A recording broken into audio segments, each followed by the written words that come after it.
മലങ്കര സഭാ കേസിൽ കണക്കെടുപ്പിന് പ്രസക്തിയില്ലെന്ന സുപ്രീം കോടതി നിലപാടിനെ മലങ്കര ഓർത്തഡോക്സ് സഭ സ്വാഗതം ചെയ്തു. ഇരു വിഭാഗങ്ങളുടെയും അംഗസംഖ്യ എടുക്കാൻ കോടതി സർക്കാരിന് നിർദ്ദേശം നൽകിയിരുന്നു.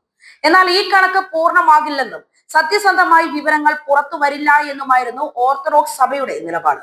സർക്കാർ എടുത്ത കണക്ക് കേസിൽ പ്രസക്തമല്ല എന്ന് ഇന്നലെ സുപ്രീം കോടതി നിരീക്ഷിച്ചു. അതിനാൽ കണക്കുകൾ തിരികെ നൽകിയത് സ്വാഗതാർഹമാണ് എന്ന് ഓർത്തഡോക്സ് സഭ മാധ്യമ വിഭാഗം തലവൻ ഡോക്ടർ യുഹാനോൻ മാർ ദിയസ്കോറസ് പ്രതികരിച്ചു. എറണാകുളം, പാലക്കാട് ജില്ലകളിലെ 6 പള്ളികളുടെ കേസ് ഹൈക്കോടതി പരിഗണിക്കണമെന്ന് സുപ്രീം കോടതി ഉത്തരവിട്ടു. പ്രായോഗികമായി എങ്ങനെ വിധി നടപ്പാക്കാമെന്നത് ഹൈക്കോടതി പരിശോധിക്കണമെന്നും സുപ്രീം കോടതി വ്യക്തമാക്കി. നിലവിൽ വിധി നടത്തിപ്പ് പൂർത്തിയായ പള്ളികളിൽ സമാധാനം കൈവന്നിട്ടുണ്ട് എന്ന് മലങ്കര സഭ സുപ്രീം കോടതിയെ അറിയിച്ചു. ഈ പള്ളികളിലൊന്നും നിലവിൽ പ്രശ്നങ്ങളില്ല എന്നും കോടതിയെ ബോധിപ്പിച്ചു. മലങ്കര സഭയുടെ പള്ളികൾ 1934 ഭരണഘടന പ്രകാരം ഭരിക്കപ്പെടണമെന്ന മുൻ ഉത്തരവുകൾ സീനിയർ അഭിഭാഷകൻ കെ വേണുഗോപാൽ കോടതിയുടെ ശ്രദ്ധയിൽപ്പെടുത്തി. ഏതായാലും ഇനി കേസെന്നും പറഞ്ഞ് സർക്കാരിനോ യാക്കോബായക്കാർക്കോ ഡൽഹിയിലൊന്നും പോകണ്ട, എറണാകുളത്ത് ചുറ്റിക്കറങ്ങിയാൽ മതി.